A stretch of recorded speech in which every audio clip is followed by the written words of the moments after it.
Well, hello, welcome to Family Movie Night, where we'll be talking about what we watch for Family Movie Night. My name is Mike, and today we are talking about The Nightmare Before Christmas. The premise of this is Jack Skellington, king of Halloween Town, discovers Christmas Town, but his attempt to bring Christmas to his home causes confusion. This is directed by Henry Selick, with writing credits for Tim Burton, Michael McDowell, and Caroline Thompson, starring such people as Chris Sarandon, Danny Elfman, Catherine O'Hara, Paul Rubin, Glenn Shaddix, Ken Page, Greg Proops, among lots of other talented voice performers. It is the holiday season, so I figured it's time that we just kind of dive right in and talk about some pretty wonderful holiday movies. We've got a number of them that we've talked about before, but this is the first time that I brought up The Nightmare Before Christmas, which I found a little weird because this feels like a pretty big staple in our house for both Halloween and for Christmas. I've seen this before.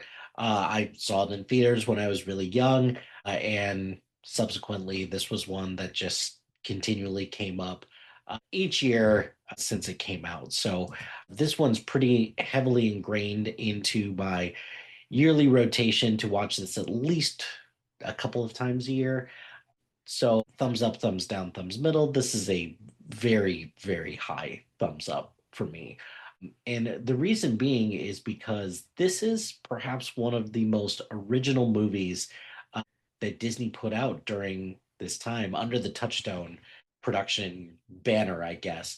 But this was really original, and also it was vastly different with its animation style, but moreover, just with the between the music and the story and the characters, the overall aesthetic of this movie is just really, really amazing. Jack Skellington is one of the more complicated characters that Disney has put out because Jack's trying to do the right thing, but he doesn't realize what he's doing is detrimental. And I think that's one of the more fascinating aspects of him because it's a great way to show that, like, hey, too much of a good thing really is a bad thing. And moreover, that your ambition to try and, you know, put your own spin on something can be really bad, especially for others with their preconceived expectations. I think Jack kind of gaslighting everyone in Halloween Town to, just go along with his Christmas idea is really great. But it just goes to prove that he means well, but it just the execution and the way that he's going about doing it, because he's thinking that his vision is the only vision that really matters, and that really doesn't understand the true meaning of Christmas because he's just kind of interpreting it from his like Halloween lens. So, and it's no surprise that Tim Burton is, the person that would come up with this story. This feels like this was just tailor made for him.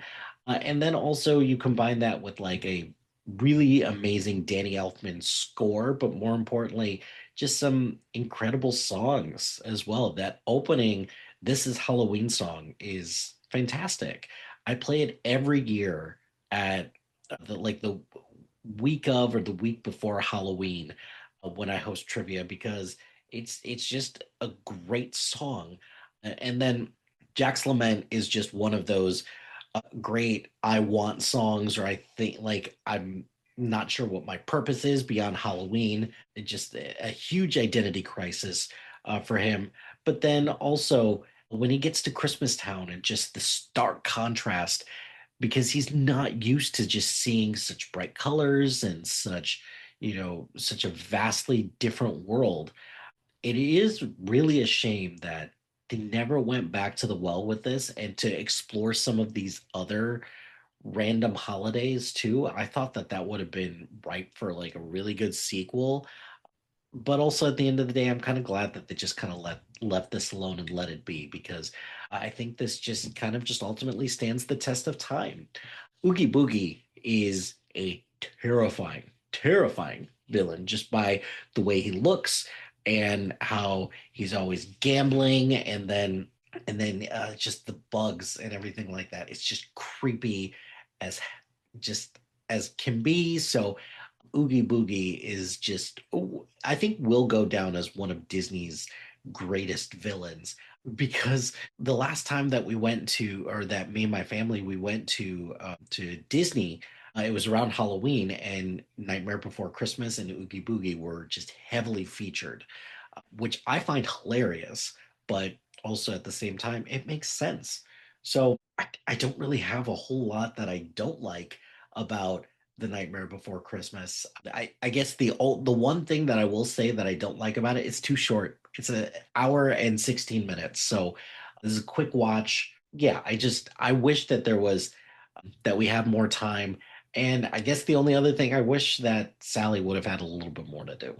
That's really about it. But the problem is I don't know what else Sally could have done because she's the one that she understands exactly what's happening right now, and she understands that, like, hey, we are corrupting the spirit of Christmas and it's just not going to be good. So if we, if we kind of just take a step back and actually like breathe a little bit, maybe instead we'll figure out that maybe this isn't a good idea, but that's not what happened. I guess also I could have used more Zero, but because I think Zero is adorable, but again, I don't know what else Zero could have done. So these are nitpicks at the end of the day. What have I learned from The Nightmare Before Christmas? Is that stop motion is just an amazing medium for animation. And this was a pretty fun movie to watch in 4D. I'm really not really a 4D or a 3D fan, but between the Christmas lights in real life and then the snow at the end, plus also the pumpkins and the jack-o'-lanterns, everything like that, that's really cool too. So there is a lot to love about The Nightmare Before Christmas, and this is definitely one that, if it is not in your rotation, to just continue to watch it, because it's really great and it's really outstanding. And this is one that even my kids really enjoy, even though they, maybe they don't always understand everything that's going on in it, but also at the same time, they didn't find it that scary. It's just they really enjoyed it. So Nightmare Before Christmas, two enthusiastic thumbs up, and definitely one to recommend keeping it in your Disney rotation, particularly around the holidays. That's going to do it for this episode of Family Movie Night. Be sure to like, rate, and subscribe to anything and everything SPDM Crew wherever you get your podcast. Join us on social media on Facebook, Instagram, X, Threads, YouTube, LinkedIn, and Blue Sky at SPDM Crew. Check out our website at .com. Follow us on Letterboxd at MLHilty2452, and follow our list labeled Family Movie Night. Shout out to High Flyer Creative Studios for making our awesome logo. Greatly appreciate their support. And if you've got a podcast idea and you're interested in being part of the SPDM Crew as a guest or collaborating, email us at spdmcrew@gmail.com. Until next time, happy watching, friends.